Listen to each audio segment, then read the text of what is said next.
100 for 100, the podcast where we take 100 films for all you new movie watchers, people just dipping their toes into cinema. That's the fancy word for it. Take 100 movies, I racked them, and I stacked them, I ranked them from 100 to 1 so you wouldn't have to.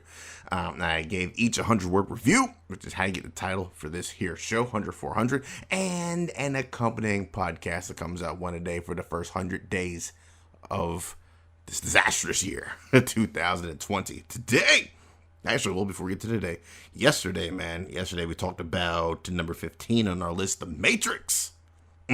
My personal favorite, but still ranking lower than I suspected it would. Today, we're making a hard curvature away from The Matrix. We're going all the way back to the 50s, my friends. 1954, Seven Samurai. Directed by the astounding, the one and only Akira Kurosawa. Let's get into the 100-word review for Seven Samurai. Of the tales of roaming samurai, none comes close to the indelible classic that is Kurosawa's Seven Samurai. The best example of assembling a group to perform a mission, the film shines largely due to the interactions and various backgrounds of the eponymous samurai. An epic in every sense of the word, it follows the samurai as they protect a village from bandits who've harried them for months. Expertly directed, the story shows the complications and intricacies of a well-laid plan. A seminal film, it went on to inspire works such as The Magnificent Seven, Seven Swords, and more. This is widely considered one of the best movies of all time. It's got a nice, I talked a couple days ago about good long movies. This is one of those good long movies where you get a lot of time to just sit with the characters and develop them before, the shit hits the fan. If this movie were made today, it would be like maybe an hour, 135 minutes, maybe. And you would get good development from the main samurai, from like the new kid, and that's really about, and like maybe a couple of the villagers who hired them. Everyone else would be relegated to a line here and a line there. It's kind of what happens to Magnificent Seven, right?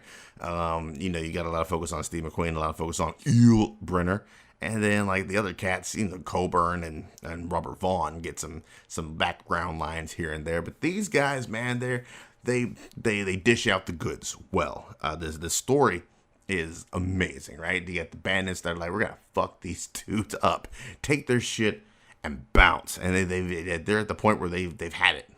They've had it. It's done. It's a wrap. So, you get these roaming samurai who kind of don't have a whole lot going on in their lives, and they recognize the nobleness, I guess you could say, of this mission, and they're ready to just get rocking and get rocking. They do.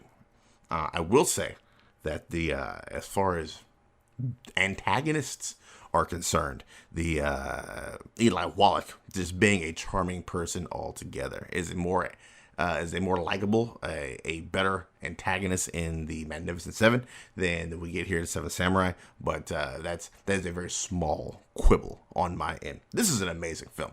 If you've not seen it, it's clocking in somewhere around 3 hours, maybe a little bit more than 3 hours. I don't know. I'd have to get back to you on this one.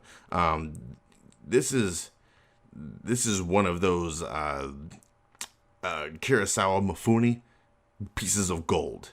Is the best way of putting it, man. They made some great shit together, and this is, I think, the top of the pile as far as great shit that they made together. 207 minutes with an intermission, so you're looking at 180.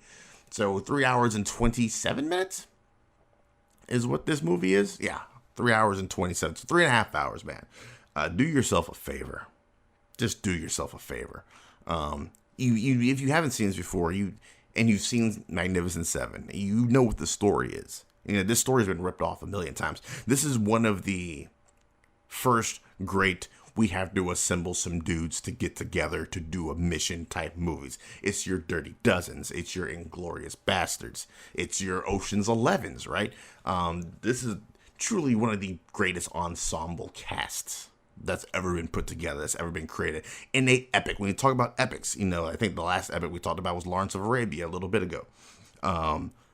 It's not epic just because it's long.